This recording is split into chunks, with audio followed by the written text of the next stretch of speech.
भारत सरकार ने हाल ही में कोल यानी कि कोयले के गैसिफिकेशन पर एक दस्तावेज जारी किया है।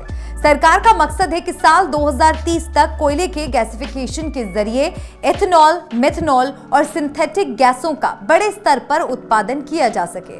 आज हम जानेंगे कि कोयले का गैसिफिकेशन आखिर क्या है। क्या अब तक सरकार जिस तरह से कोयले का इस्तेमाल कर रही थी उसमें इस तकनीक का इस्तेमाल नहीं होता था? क्या है गैसिफिकेशन?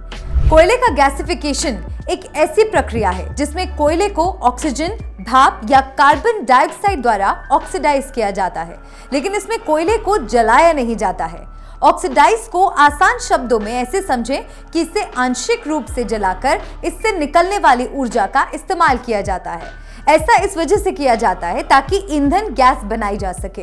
इस गर्म ईंधन गैस को भाप बनाने के लिए इस्तेमाल किया जाता है। इस ईंधन से कई तरह के ईंधन और केमिकल भी बनाए जाते हैं। भारत में 344 बिलियन टन कोयला है। भारत सरकार द्वारा जारी मिशन दस्तावेज के मुताबिक भारत में लगभग 344 बिलियन टन कोयले का एक विशाल भंडार है। इसमें से अब तक करीब 163 बिलियन टन कोयला ही हम ढूंढ पाए हैं।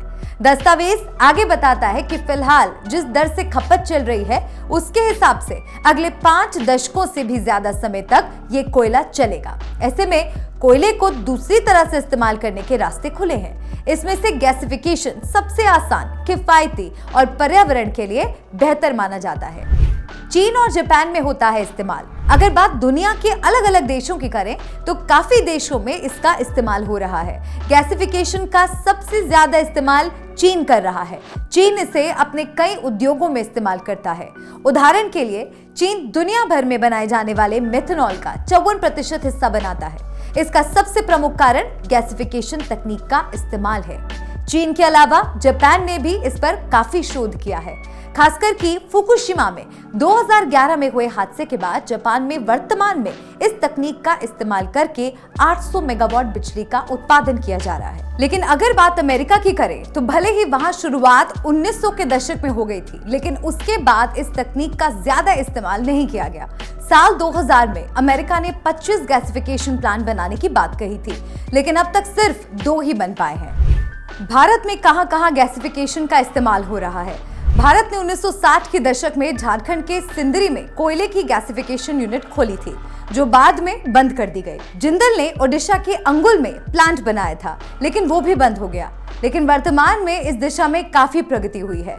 भारत हेवी इलेक्ट्रिकल्स लिमिटेड में तमिलनाडु के त्रिची में पायलट प्रोजेक्ट चलाया है, जिसमें 6.2 मेगावाट बिजली बनाई जा रही है। इसके अलावा थर्मेक्स नाम की एक कंपनी ने नीति आयोग के दिशा निर्देशों के मुताबिक साल 2014 से मेथनॉल बनाने के लिए गैसिफिकेशन तकनीक का इस्तेमाल किया है। इसके अलावा ओडिशा के तालचर में और पश्चिम बंगाल के डांगकुनी में स्थित कुछ कंपनियां भी इस तकनीक का इस्तेमाल कर रही हैं।